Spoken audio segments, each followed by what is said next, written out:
Selam dostlar, bugün biz jında tecrübe жасаймыз. Ол үшін бізге керек заттар тұз, 3 жұмыртқа и су керек болады. Осындай 3 стаканға құйып аласыздар. Біз не болып жатқан черновикке жазып отырамыз. Так, бірінші жұмыртқаны Олжан батырады. Әне батыр. Бұл батып кетті. Батып кетті ма? Иә. Екіншісіне істей береміз.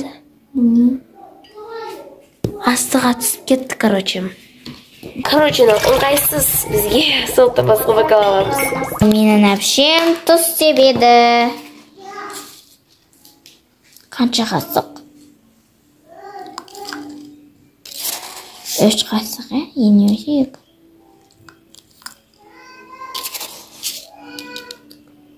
Көптен салады ғой.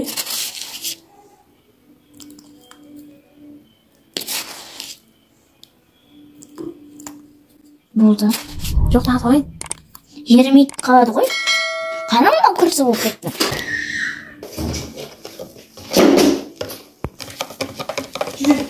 Достар, біз араластырып болдық.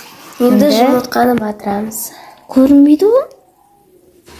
Бат.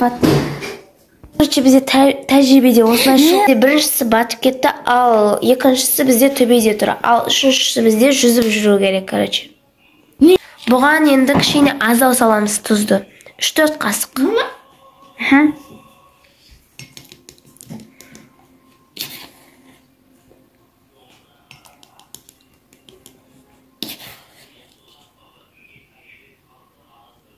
Енді 3. Болды. Болды.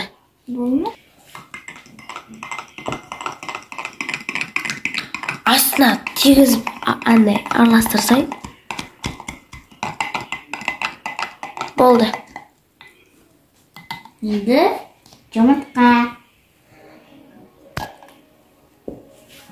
Жүзіп жүр. Я бүйтіп айналып жүр ғой. Жай айналып жатыр. Ал батып кетті. Үшеуі 3 түрлі болыпты. Бұл қозғалмайды, оның недегі.